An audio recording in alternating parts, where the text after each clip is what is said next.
Hey everyone, my name is Emma and welcome back to Story Central, your center for all the best stories on Reddit. I got mad all over again writing this because of the sheer amount of disrespect from Total Wine Management. I have the receipt for this order too. There's a specific wine I used to pair with food. The closest Total Wine that had it was a 60-mile drive and it was storming out and I wanted it for the holidays because most likely was going to be cooped up inside. So I drove over. This used to be my typical Total Wine until I moved 2 counties away. Anyways, I go in and pick up the wine and get some other stuff for holiday parties. Was in there maybe an hour and it comes time to check out and the cashier asks me for my ID, so I give it to her and then she tells me she needs to see the ID of other person I was with, so now I'm confused and say I'm alone. And she says, well, I have to go get my manager. Okay, fine. So he comes out to tell me that she told him I was with someone and they need to come back and bring their ID or they won't sell it to me. I told him I wasn't with anyone. He asks to see my ID and looks at it and says, well, unfortunately, you look young at this point. I'm like, are you serious? And he's like, you can come back tomorrow alone. I find it extremely disrespectful to tell someone they look young while you're holding their ID in your hand. And not to mention, I've been shopping at that exact location for about 4 years and have never had a problem. So I told him about how I drove there and have been shopping there for years and that I even have a second form of ID, and he was just kind of giggling and saying no. So I left very angry and it was late, around 9 p.m. and then I had the about hour and a half drive back home in the rainstorm. So I was home pissed about it all night, and the next day I went into the one close to my house to get the other stuff I was getting. Unfortunately, that one was out of the wine. That's why I didn't originally go there. They were pleasant as usual, actually beyond nice, and didn't even ID me, which just goes to show the other location was on some kind of power trip or something. Then I got an email from them to review my experience, which they send every time I go there, and I never do it, but I decided to select the location I had the bad experience at and give feedback on it. So I wrote exactly what happened, and then the next day I got a call from the store manager. Turns out the guy that night was an assistant manager or something. However, he was much more pleasant than the woman that called me. She was extremely rude and condescending and told me that she reviewed the cameras and that someone walked in with me at the same time and that made us party. I told her I didn't know them. She said it didn't matter. So apparently people can't walk into Total Wine at the same time as you. Then she said that the employees were watching me and that the person left 30 minutes before I went to check out and they saw it. Okay, so also, if that is the case and that is your policy, why didn't you say something when you saw the person leave and we could have cleared up the whole situation right then and there? Instead of continuing to allow me to shop for another 30 minutes and waste my time to know that when I came to check out you were going to deny it. So I told her that even if that is the case, someone can't leave the store. And she said no. To complete the transaction, they would have to drive back with their ID. This made me extremely angry because even if that is the case, and that is your policy, at least you can offer an apology for the inconvenience or something like that. Not just call me to argue and stir the pot. I was already kind of over it because it had been like 2 days, but just her whole attitude and nastiness about the whole thing was really an insult to injury. So I decided to look up their policy, and their policy clearly states that this only applies to parties at checkout. So the rule is who is with you at checkout, which makes sense or is at least more understandable. Another policy I read, which was interesting, was that any online order not picked up within a week will issue a full refund to your original payment method. So my friends and I were sitting home drinking the stuff I had got at the other location later that day and telling them what happened, and they were all shocked. I used to work retail for a long time, specifically during COVID, and I know what an inconvenience it is to set up big curbside pickup orders because they take up a lot of space on the order shelf. So drunk and mad, I decided to enforce their own policy on them and make a $10,000 order for the soonest possible pickup time, which they promise orders ready in 3 hours. So I made sure to order the cheapest, heaviest bottles I could think of so it can take up the most amount of space in their curbside are, and made sure to only order like 1 or 2 of each so they couldn't just give me a case. They had to get individual ones, and I ordered their whole supply of Tito's since it's popular and it's the holidays and I know people are going to be looking for it. And this Total Wine has its curbside order section in the front behind a counter where you can see it. And I know when customers saw it they would ask for it, and then they would have to explain how someone ordered all 238 bottles and they're back there on reserve.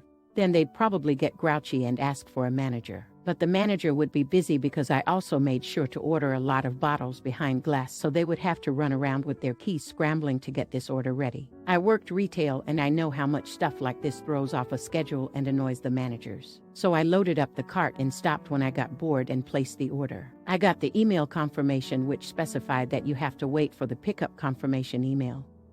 And that pickup times aren't guaranteed, so I thought for sure they were either going to cancel the order or call me or something. And something interesting that is sent with the email is a pickup policy that states specifically the recipient of the order needs to be 21 so you can have other people in your car not 21. Well, 5 hours later I got the pickup email. It took them longer, but I was still surprised. Then later I got a pickup reminder email. Then 3 days later a second reminder. Then 7 days later I got my final notice email.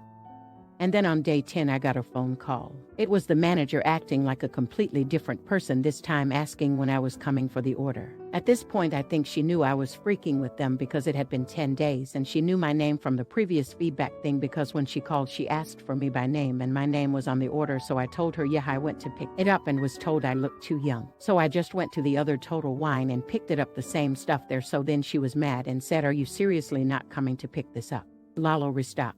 I just said nah. She hung up. Elmao. When your higher up asked you why your store had to refund someone $10,000, explain to them what you did, Elmao. They were supposed to automatically cancel the order at the 7-day mark, but she didn't call me on the 10th day. So I called their customer service line to cancel it.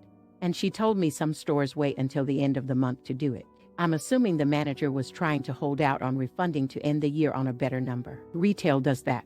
I made them cancel it right then, Elmao. Not an idiot. Total Wine management is always on power trips. A friend had just left the checkout line with a shopping cart full for a 4th of July party. Management grabbed his cart before he could leave and yelled that he needed to pay. He told them he did pay, and if they didn't let him leave he was going to return the whole cart. And no, he wouldn't show them the receipt like they asked. Had they asked nicely for a receipt, he would have shown them. But violently grabbing the cart was enough for him. He returned the whole cart while the manager tried to apologize and talk him out of it. Not an idiot. I tried to buy alcohol on my 21st birthday and was told we can't sell this to you because we don't know what time of the day you were born. Not an idiot. Lol. Meanwhile, I went to Canada for my 19th birthday, and the night before my birthday we went out to eat. My friends were all older than me, so they got beer. I had to be the DD. The waitress asked if I wanted any and I said no, I don't turn 19 till tomorrow, and she just said that's close enough. You sure? Now for the next story. This happened less than 2 weeks before Christmas 2022. We had an apartment together for a little less than 3 years and a dog that we rescued when it was a puppy, which makes me sad. At one point we were really in love and would talk about the future. A year and a half ago I lost my job, and 3 months later lost my uncle who I was extremely close to. I spiraled and fell into a deep depression. I don't think she knew how to help me, and she started hanging out with her girlfriends more, plus she switched jobs and had one day free out of the week between her job and school when we could actually do something together. She would spend 70% of the time that day with friends, so I was alone at home, which just made me worse mentally. We stopped planning trips as much. We'd go to Disneyland, spend the night somewhere on the coast, etc. Fast forward to that fateful day. She was supposed to go to Disneyland with her best friend after work. Her friend called me worried because she hadn't heard from her. She sent me her location, my GF, and I never shared location or went through each other's phones because there was a mutual trust there, at least I thought there was. It showed she was around the corner from our place at a gas station. I drove over there worried, and that's when I saw her kissing a guy outside of her car. I was naturally pissed and she was shocked and startled. The guy took off and she and I talked for 20 minutes in her car, and I said I was going back to the apartment to pack my things and leave and we can say goodbye there. I guess I was kinda surprised when she didn't come back to the apartment to talk or say goodbye. 4 years gone so easily for her. To think I had bought a ring a month before I lost my job is just crazy to me. On that day and week I was baffled that she could just drop all of that so quickly, and I was a wreck. Then that next week I felt like I took an adrenaline shot and so much life came back to me. My parents said they haven't seen me this happy in 2.5 years, and they were right. On top of things that lead to my depression, she sucked the happy, carefree side of me out like a parasite. I wish her nothing but the best. I know this is cliche, but she did me a favor. I can finally pursue my dream career in Arizona, and I have nothing holding me back. The reason for my post boils down to if you're struggling in life, persevere and push through it. There is light at the end of the tunnel, and that's coming from someone who thought about ending it. It doesn't matter if you don't like any kind of conflict like her. If you've been in a relationship with someone and have shared intimate moments with them and have gotten close to their family and so on, and you're thinking of cheating emotionally or physically on that person, just end it. Just end it. You owe it to them. Also, no, I haven't seen my dog since that day, which is the only thing that I'm sad about.